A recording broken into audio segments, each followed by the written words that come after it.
Versículo 10. Y habiendo grande disensión, altercado, el tribuno, el comandante, el coronel,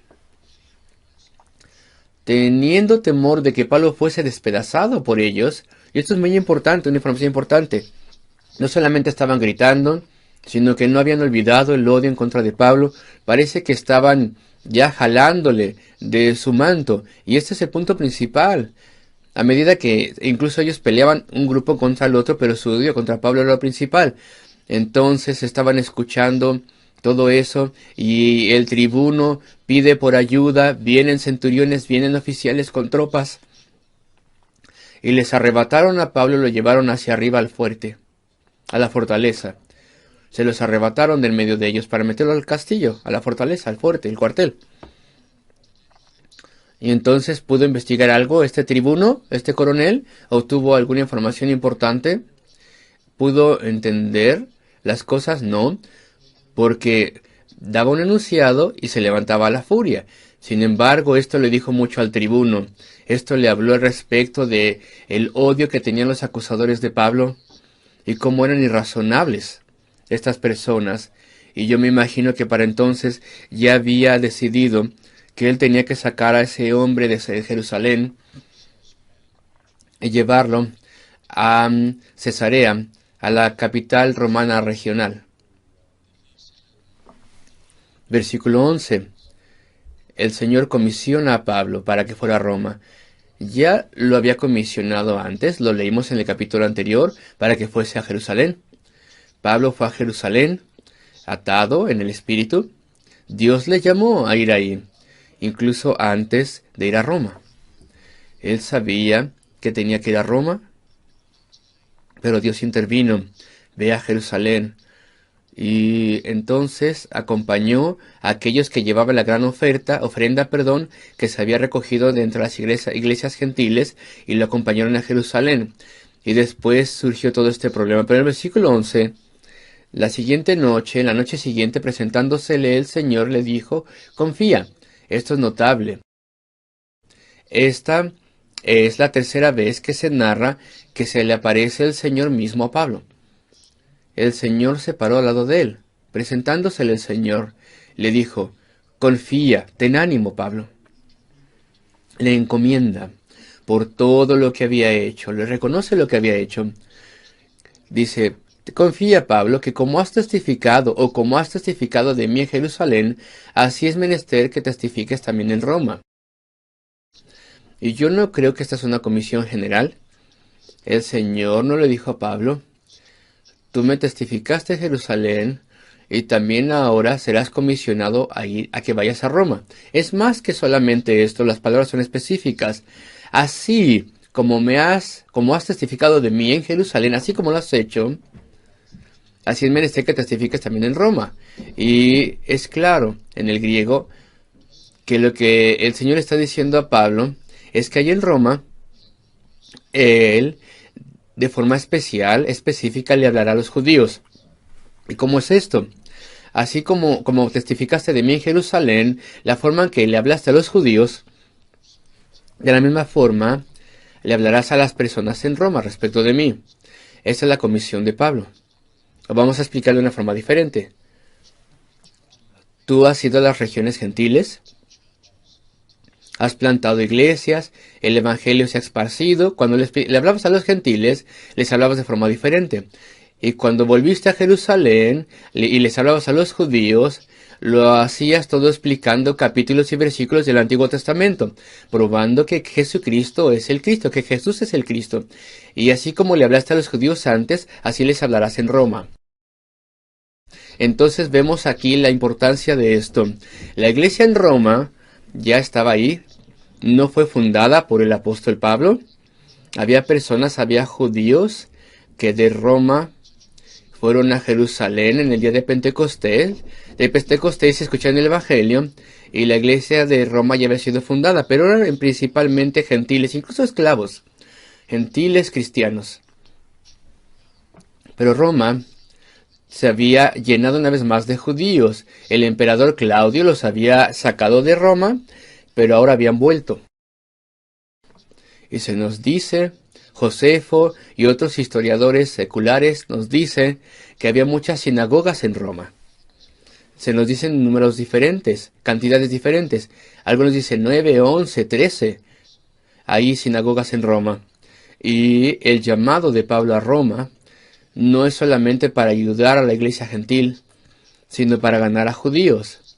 Y aún así, esto iba a ser su ministerio en el cautiverio. Una vez en Roma, él sería el embajador en cadenas. Y, de forma notoria, él sería usado para llegar a muchos judíos, y esto fue así. A pesar de que estaba en prisión, y lo vemos en los últimos capítulos de los Hechos, como todos los líderes judíos se reunieron en Roma y habló con ellos.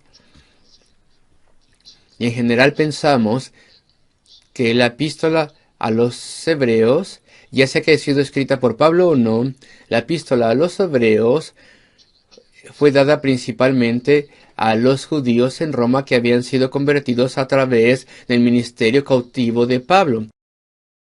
Así que Dios tuvo soberanía de todo esto y usó todo esto, y su llamado lo vemos aquí en el versículo 11.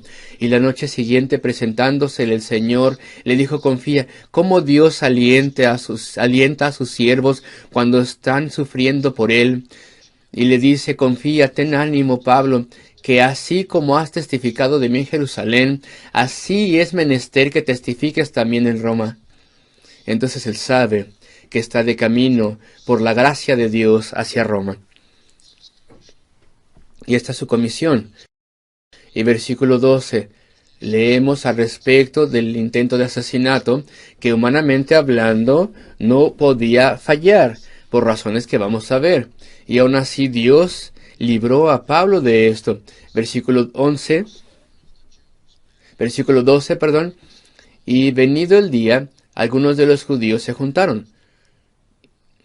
Se nos dice ahí adelante que eran 40, y aquí vemos que no eran del concilio, parece ser. Bueno, eran un grupo de 40 fanáticos, y dieron voto, juramento, bajo maldición, diciendo que ni comerían ni beberían hasta que hubiesen muerto a Pablo, hasta que lo hubieran matado.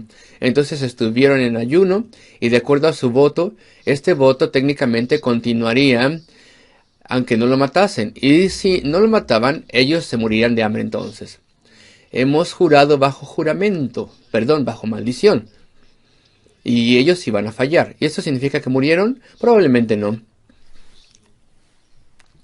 Porque también se aseguraron que alguien del clero se les liberase si no conseguían hacer lo que querían hacer. Pero eran fanáticos, y eran más de 40. Y esto es lo que planeaban ellos. Versículo 14.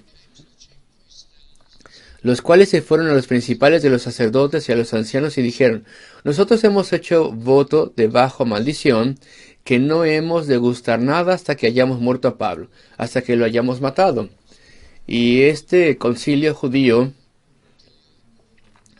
quedó de que iban a ir al coronel y le iban a decir: ahora queremos ayudarte y vamos a intentar llegar al fondo del asunto. Al tribuno fueron a decirle esto. Entonces, por favor, ¿puedes traerlo a nosotros? Aquí a los precintos del templo. Y vamos a ser más cooperativos contigo, lo vamos a examinar contigo, y vamos a ayudarte a llegar al fondo del asunto. Y el tribuno, el coronel, tal vez iba a hacer esto. Y entonces, con muy pocos soldados, tal vez iba a traer a Pablo al templo para que se encontrase con el concilio judío. Y estos 40 judíos, camino a eso, estarían allí, estarían caminando tal vez como miembros del público, pareciendo inocentes, y después tal vez tendrían dagas en sus mantos y lo asesinarían, tal vez. Esto era infalible. Ellos asumían que iba a tener pocos soldados guardándole, tal vez el tribuno y otros cuantos soldados, y entonces iban a agarrarle a medida que pasaba por el lugar ese, y lo iban a matar, y eso iba a ser infalible. Claro que sí. 40 fanáticos con voto bajo maldición de asesinar al apóstol, y eso no podía fallar. Sin embargo, el Señor en su soberanía cambió las cosas. Versículo 16. Entonces un hijo de la hermana de Pablo. Oh, nunca escuchamos al respecto de la hermana de Pablo, y mucho menos al respecto de su sobrino. Entonces un hijo de la hermana de Pablo, oyendo las acechanzas, fue. ¿Y quién era la hermana de Pablo? Ni idea, no tenemos ni idea. ¿Vivía allí? Algunos piensan que sí, pero probablemente no. Yo me imagino que la hermana de Pablo vivía en Tarso, su ciudad natal. Tal vez el sobrino estaba siguiendo los pasos de Pablo. Estaba allí en Jerusalén, estaba siendo entrenado ahí, educado en Jerusalén. ¿Y qué edad tenía? Pues no podemos decirlo. Algunas personas piensan que tal vez tenía, no sé, estaba por ahí en la adolescencia en algún momento, o tal vez un joven hombre, o algunos piensan que tenía más de 20. Y yo pienso que es probable que era un joven adolescente, es solamente lo que supongo debido a lo que leemos después en la narrativa. Sin embargo, entonces, versículo 16, un hijo de la hermana de Pablo, oyendo las enseñanzas, fue. Tal vez este sobrino era un pupilo ahí en la escuela, un joven adolescente. ¿Era tal vez cristiano? No lo sé. Tal vez no. No se nos da información al respecto, pero obviamente él fue el joven que llevaba a Pablo comida, que le llevaba comida a Pablo en el fuerte Antonio y lo visitaba. Y él escuchó al respecto de este plan. Todo esto estaba ahí siendo dicho en la policía del templo que esto pasaría. Y fue y le dijo a Pablo, y Pablo le dijo a uno de los centuriones, y vamos a avanzar rápido, se nos acaba el tiempo. Y este joven fue llevado al tribuno, al coronel, versículo 18. Un centurión lo llevó y vemos lo que hizo este tribuno en el versículo 19. Y el tribuno tomándole de la mano. Y esto sugiere que el sobrino de Pablo era un jovencito, muy jovencito. No podemos imaginar a un tribuno romano tomar a un joven hombre de más de 20 de la mano. Entonces le tomó de la mano, le trató como un muchachillo que necesitaba un cuidado y que tenía inteligencia y no quería desalentarle. Y entonces fue con él de forma privada y le preguntó, ¿qué es lo que tienes que decirme? Al final del versículo 19. Y le dijo, versículo 20, los judíos han concertado rogarte que mañana saques a Pablo al concilio, como que han de inquirir de él alguna cosa más cierta. Versículo 21, mas tú no les creas, no los creas, no les prestes atención. Muy probablemente se lo dijo al tribuno de forma cuidadosa, porque es un muchachillo, un muchacho, un jovencito. Y le dice que había más de 40 esperando, los cuales han hecho voto debajo de maldición, tal vez tienen dagas, lo que no se menciona, pero tal vez lo tenían, y estaban ahí listos para ir y matarle. Después se hace un arreglo con el tribuno. El tribuno hace un arreglo. El tribuno que le dio el mejor púlpito del mundo, allí en la parte de arriba de las escaleras que llevaban allí a la fortaleza. Y después dice versículo 23, y llamados 2 centuriones mandó que apareciesen para la hora tercia de la noche 200 soldados que fuesen hasta Cesarea, y 70 de a caballo y 200 lanceros. Nadie sabe qué significa aquí lanceros, algún instrumento de guerra. Y todo esto a la tercera hora de la noche, es las 9 de la noche. Todo el mundo ya estaba descansando en Jerusalén en ese momento. Y que aparejasen, versículo 24, cabalgaduras, en que, poniendo a Pablo, le llevasen a salvo a Félix el presidente. ¿Y por qué se dice en plural? Bueno, tal vez Lucas iba a ir con él. Él ya había hecho notorio que él era compañero de Pablo, Lucas, que era compañero de Pablo. Tal vez vendrían otros, por eso son cabalgaduras. Entonces iba a ir con gran estatus de Jerusalén a Cesarea. Él siempre caminaba, pero ahora tenía 470 soldados romanos para llevarle a salvo al gobernador Félix. ¿Y por qué tantas tropas? Suena descabellado. Que un tribuno romano que tenía 1000 soldados a su disposición ordenase que casi la mitad fueran de camino a las 9 de la noche para escoltar a Pablo a Cesarea, donde Félix, el presidente o gobernador, estaba. ¿Por qué tantos? Lo único que puedo decir es que ese tribuno pensó que si eran 40 asesinos ya y listos, entonces esto significaba que tal vez iba a haber un gran tumulto, que esto era algo grande y que tal vez habría otros allá fuera del pueblo. Entonces quería que Pablo saliese y entonces puso una gran guarda para quitarle de ahí. ¿Qué escolta tan grande le dio? Nadie de la realeza tuvo una escolta tan grande. Sin embargo, Pablo fue llevado así. Y la siguiente mañana, cuando los judíos intentaron decirle al tribuno, al coronel, queremos que el concilio hable con Pablo, vamos a cooperar contigo, tráenos a Pablo. Bueno, pues escucharon que se les dijo, Pablo no está aquí, se fue la noche para Cesarea. Y fueron engañados. Él se fue con muchos soldados acompañándole, y Dios le había puesto de camino inicial a Roma, siendo custodiado, y ahí predicaría a la realeza, a líderes principales, a los judíos. La soberanía del Señor es maravillosa.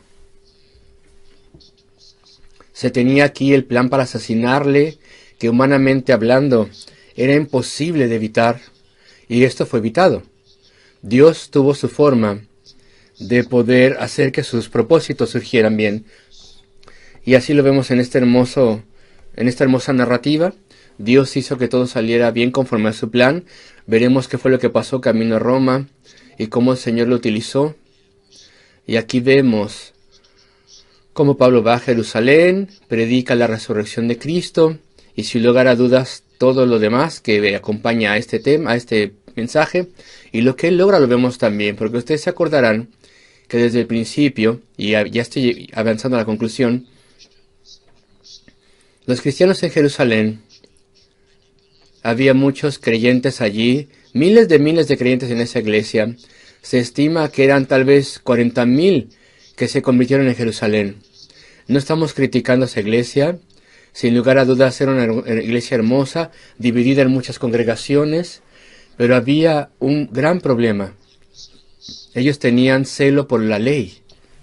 No creían que la ley ceremonial les pudiera salvar o ayudarles para la salvación, pero tenían celo de la ley.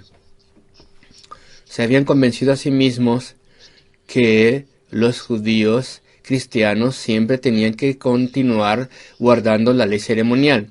Y la conmoción en Jerusalén y el odio que se le muestra al apóstol, eso les demostró a esos amados cristianos que estaban cometiendo un grave error. Lo reconocieron. Dijeron, estamos cometiendo un grave error, los dirigentes judíos están en contra de nosotros, y la ley ceremonial se ha terminado, y nosotros no podemos tener coexistencia con estas personas porque están en contra de nosotros. Así que el hecho de que Pablo se haya metido en esa furia, esto fue un gran mensaje para la iglesia de Jerusalén. Y después, unos 11 o 12 años, Jerusalén fue destruida y toda la ley ceremonial del templo terminó. Esa iglesia allí estaba siendo preparada para ello, estaba siendo destetada de todo ello. Y después habría personas en Jerusalén que sin lugar a dudas fueron convertidas a través del apóstol Pablo de su testificación. Y después Pablo en Jerusalén, a él se le dio la última Dios le dio a la iglesia, a los judíos de Jerusalén la última advertencia a través de Pablo. Y Dios estaba demostrándonos a nosotros también que Él está en control de todas las cosas. E incluso si su pueblo tiene que sufrir, y Pablo tuvo que sufrir bastante, aún así el Señor estaba con él, estaba a su lado, asegurándole su cuidado, quitando las amenazas, ordenando las circunstancias. Y si Dios decidía que iba a ser librado de una situación y llevado a otra situación, pues eso es lo que sucedería. Y así es también con nosotros. Aprendemos tanto a través de estos pasajes. Vamos a tener oposición, persecución, desventajas, dificultades, sí, pero el Señor en última instancia estará a cargo. Él sabe cuándo limitar las cosas, cuándo detenerlas, cuándo librarnos de ello y cómo producir sus propósitos, cómo hacer que sus propósitos tomen lugar. Así que a través de estas cosas, las personas obtienen una conciencia, se dan cuenta que verdaderamente tenemos acceso de Dios y le amamos, y caminamos con Él, y damos nuestro testimonio. Y entonces las personas, a través de la obra del Espíritu, vienen a la fe. Todo esto lo vemos aquí demostrado en nuestros pasajes. Y termino con el versículo 24. Y que aparejasen cabalgaduras en que poniendo a Pablo le llevasen a salvo a Félix, el presidente o gobernador. Y a Félix fue Pablo, y al rey Agripa y otros también. Y la narrativa después nos muestra grandes maravillas de testificación y gracia.